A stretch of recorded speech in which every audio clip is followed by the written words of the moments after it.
time equals money. I would say that is a statement we can all agree on, right? Yes. I think we can also agree that the more time we work, the more money we make. I think it's also okay to assume that if you are at work, you're getting paid, as well as it's safe to assume that if you're not at work, you're not going to get paid for it.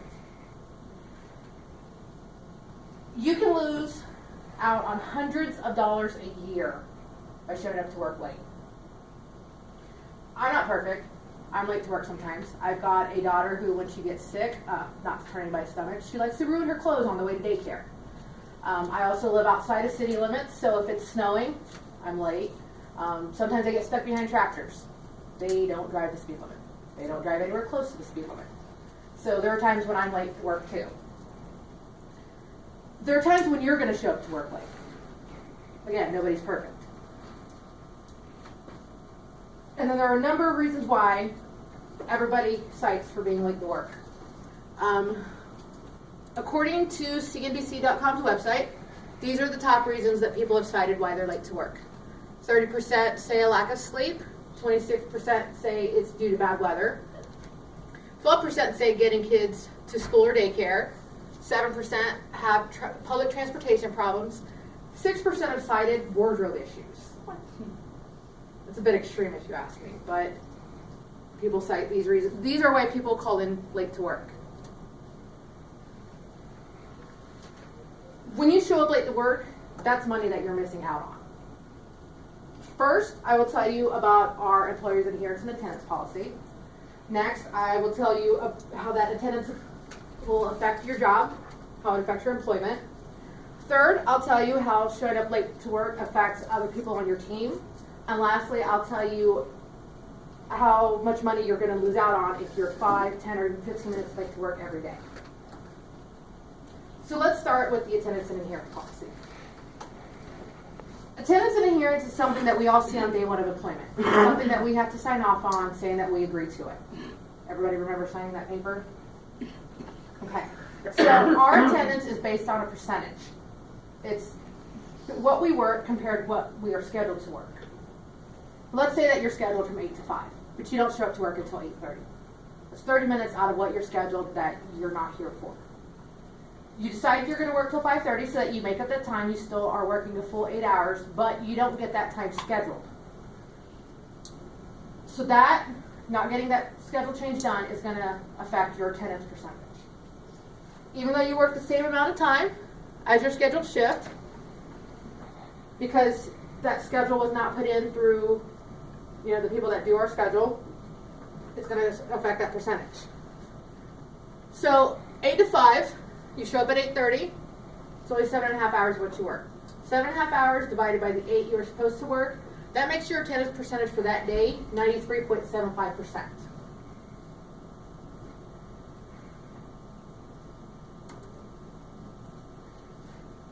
Adherence is done the same way as attendance. It's done on a percentage. There's a difference between adherence and attendance. Attendance is working the schedule that you are given, that time frame you are given. Adherence is making sure that you're sticking to that schedule. It's your breaks, it's your lunches. Any phone state that you're supposed to be in is also factored into your adherence. All of that is done on a percentage. Many of us are not aware how much being late to work can affect other people on your team and your employment. Our goal is to make sure that your attendance stays above 98%. The attendance policy is based on a 100-day rotating cycle after your first 60 days of being employed here. Missing one day or having your attendance drop a little bit for one day is not going to affect you overall, but if you're chronically late to work, that's when it will start to affect you. We want to make sure that we stay above the 98%. If we start to fall below that 98%, that's when you may receive a write-up or a corrective action. If your attendance percentage continues to fall, your employment may be in jeopardy. We all know that we go through the verbal, the written, and the final, and then after that, we may lose our job for it. According to an article in Forbes magazine from October 2012, titled 14 Bad Habits That Can Cause You Your Job, if you constantly arrive late to work or return late from breaks, it displays an attitude of complacency and carelessness. Many people are not aware that when they show up late to work, that it doesn't just affect you. it also affects the other people that you work with, such as people in your team or even your team leaders. Although we are on the phone with customers by ourselves, we do not work alone. Trainings are based on the times that you are scheduled. Team meetings and meetings with our team leaders are also based on your schedule for the day. If we're not to work on time, meetings, even our PEPs with our team leaders may have to be rescheduled. So they're not only rescheduled for you, but also the other people that are involved in those meetings. According to SPCH-1090's blog, in the article How to Deal with Chronically Late Employees, employees who are late on a frequent basis can negatively impact productivity, lowering employee morale and affecting customer service levels. Arizona Central posted an article on their site in 2015 that was titled "The Team Impact of Coming in Late for Work," that stated other employees will grow dissatisfied. As a result of growing dissatisfaction, rift can develop among employees and morale can plummet.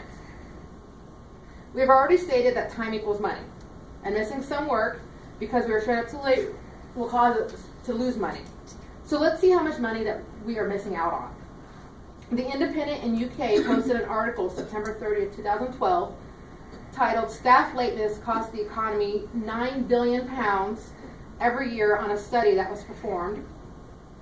The study found that an average of 590,000 workers in the UK show up too late to work every day.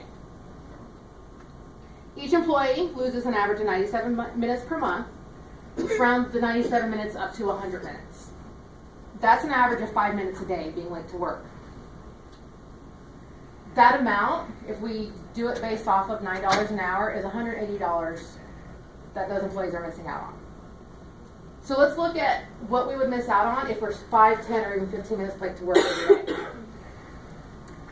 So for 5 minutes late to work, we're basing this off of $9 an hour. We're exaggerating, saying that you're 5 minutes late every single day. Hopefully we're exaggerating. And this is just Monday through Friday. So 5 minutes late to work every single day for a year, that's $195 you're missing out on. If you're 10 minutes late to work every single day for a whole year, that's $390. For 15 minutes late, that's $585. That's a whole nother paycheck. That's an extra paycheck a year, basically.